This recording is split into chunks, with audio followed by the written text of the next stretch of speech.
What's going on, Jerome's? Happy Tuesday. I don't know what time it is. So I took a nap before the game at like 6 o'clock, and I had 3 shots of espresso during the game, so I'm wide awake. I may not sleep till Thursday. Doesn't matter. But your Minnesota Vikings got it done Monday Night Football. Shocking the world, but not ourselves, beating the San Francisco 49ers 22-17. But here's the thing.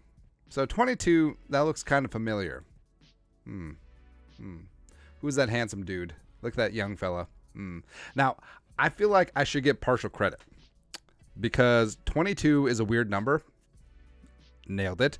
And if Jake frickin' Moody, stupid-ass Michigan kicker, if he had made his kick, we would have been correct. No big deal. Hey, if you all want the Powerball numbers, $50. Put a little something in the bad mouth. Just kidding. But, the Vikings got things done because we believed. Again, every single video, it's up there. Believe. I know. I just felt it. Some of the Vikings also feel is Creed or what rusted and weathered. So, Siciliano, go. By the way, Andrew Siciliano hates Kirk Cousins. Absolutely hates Kirk Cousins. So, he's got to be just gritting through his teeth. Kirk Cousins played well tonight. But you tweet this out. Kirk Cousins says the Vikings played Creed's 1999 hit higher before the game tonight. They're now 2-0 when playing Creed pregame. And also, it was great. ESPN bumper music. First one was Prince. Second one was Creed. That's right. And I think this is going to be a thing. Also, let's go some deep cuts. Like Torn, I'm Filthy. One. The only way is one.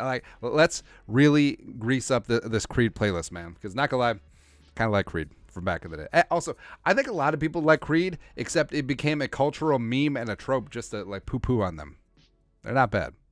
Something that is bad is ESPN. So, the national media jabroni haircuts, so a lot of our content is pointing out the hypocrisy, pointing out where the national media always has a thumb down on the scale against the Vikings. They're always not calling a spade, not calling balls and strikes, always biased against the Vikings. And people ask, why do we care? We care because it warps perception of the casual viewer because, people still tune into ESPN, although not as many as in previous years. But it's important because, Tom, Dick, and Jane over in Peoria or Paducah or Salt Lake City, they form their opinion of the Vikings based on what the national media jabroni haircuts say. And the Vikings will never get their respect. Notably, Egan is not a hard city to spell. Eagan, but Egan. Come on, the graphics intern doesn't have Wikipedia. Come on, man. Come on. But yeah, just misspelling the city in the city of Compton. Hold on. So I don't like disclosing where I live, but I think it's been established that it's South Metro. But so Egan is phenomenal. So not only does it house TCO Performance Center Bar and Grill, the home of the Minnesota Vikings, the best 3-4 team in athletic history, also Twin Cities Premium Outlets, the outdoor mall, it's fantastic. Also Lebanon Hills, the multiple parks, great outdoor recreation in the summer for Minnesotanites, as well as Hoban, the greatest Korean restaurant in the great state of Minnesota. Other than that, also there's a great sushi place too. The wife and I went to a couple weeks ago. I can't remember the name. It's a good plug. Anyways, yeah, disrespecting Egan like that, for shame. And hey, it's okay because all of the clowns at ESPN just who's gonna win? Oh, the Niners. Who's gonna win? Oh, the Niners. And they are clowns. Oh, well, no. What happened to the clown? I had a clown graphic. Anyways, but yeah, ESPN certainly are clowns. Someone who isn't a clown is Justin friggin' Jefferson. Oh, by the way, Kirk Cousins, best game of his career without the best non-quarterback in the league. Now, what's interesting is that JJ over the last 2 games out with the hamstring. Vikings have gone 2-0, right? And frankly, Kirk Cousins, this is the best game of his career without Justin Jefferson against the number 1 defense in the league. And if Justin Jefferson was a pure diva, right? And you've seen this before, superstar players, whether wide receiver, quarterback, edge rusher, corner, whatever.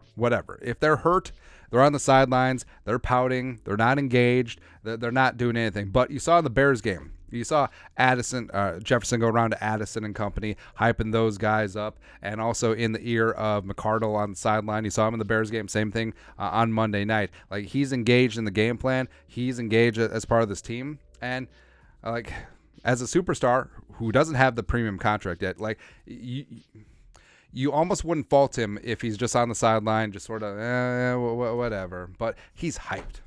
He's hyped about these wins. He's hyped about the game. He put the Kirko Chains 2.0, the top 10 chain on Kirk. It's fantastic. It just, again, it shows Kirk's his guy. JJ is all about winning. He's all about team. He's about leadership. The money will take care of itself. And again, our theory, pretty solid theory, that Jefferson hasn't signed his extension yet because money is there. I mean, the Vikings will be fools not to pay him, but Jefferson hasn't signed yet because he wants to know who his quarterback is going to be. He's leaning towards Kirk, or he wants to figure out who the rookie TBD is going to be. But also, so Kwesi Machiavellian, if you were going to announce a Kirk Cousins extension and a Justin Jefferson extension, this would be the week to do it. Because I think it would be most palatable to the fan base. It's like, oh, Kirk's going to be here for another 2 years. Cool. Oh, we got JJ. Awesome. We're going to go beat the Packers. That's right, man. That's right. Something that's also right is I love Cam Beasley, right? So the pride of Cal, 4th-round pick, the last year of Spielman, found a gem, former cornerback, converted him to safety. And, Beasley had some ups and downs the first 2 years, but this year he's playing lights out. He's playing at a Pro Bowl level. Plus, I love how he takes so much pride in being Filipino. It's fantastic to see, man. And as an Asian myself, I mean, Young Ho Koo, like, how come you didn't do victory laps draped in the South Korean flag after your game-winning kick against the Bucks, man? Come on, do it for South Korea, the good Korea. But Beasley, it's like international week, so all the players are wearing, their ethnic stickers or flag something on the back of the helmet. Beasley's always draped in the Filipino flag. It's great. And plus, he it's not just lip service. Like, he backs it up. Like, he spends his off season going to the Philippines, doing philanthropic work, doing charity work. I love it. Like, great player on the field. Glad that he's having success in the Florida scheme, and also a great person off it. Love to see it, man. Also love to see. Woo-hoo. So the Vikings brought back 2 celebrations that were very well loved. So they brought back Duck, Duck, Gray Duck. It's not Duck, Duck, Goose. No big deal. Which had been done OG back in the day. Kyle Rudolph against the crooked Chicago Bears. I believe it was a Monday night game. Also, you may say that the limbo, that kind of looked familiar. Apparently, they busted that out back in the day. I forget which season it was specifically, but Tom Compton, the pride of Rosemount, Minnesota, he was on the team. So, was it 2017? 2018? Doesn't matter. But, the limbo is busted out again. I mean, the celebrations are fun, man. The NFL is a no-fun league, and I'm really glad that they loosened up the restrictions on this because, I mean, this could have been fines and penalties in previous years, but screw that noise. This is fun. Also fun is Dave Winfield, the pride of St. Paul, former Minnesota Golden Gopher, huge athlete, basketball player, baseball player, Hall of Famer. I think he's a baseball Hall of Famer, but a former Yankee, also had a hot second with the Twins too. He blew out the Gallahorn, which was great. But so he wore this number 31 Winfield jersey. Now, obviously Dave Winfield wore 31 with the Gophers, as well as I think he was 31 and 32 in the league, I want to say. But it just, as soon as I saw it, I just had flashbacks of Antoine Winfield Jr. should be a Viking. And he probably would have been wearing number 31. Is what it is. There you go. But the Vikings, getting up off the mat, the best 3-4 team in NFL history, are currently second place in the NFC North division.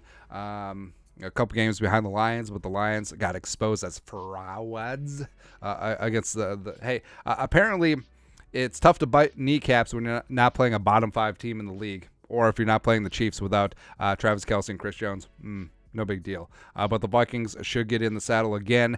They're 1-0 in division, and two of the last 3 games are against the Lions, so the Vikings should be rolling. They hating by then. JJ will be in full stride, multiple weeks away from that hamstring, and then you're good to go there. Then also the Oh, we don't have that graphic? Oh, we're just leaving me? Oh, but the Vikings currently are the 8th seed in the NFC, as well as they're a half game out. Do you know the Bucks are the 7th seed wild card right now? Okay, no problem. But Vikings will get things done. But beautiful win, absolutely gorgeous. I would like to take a lot of the credit because I'm me.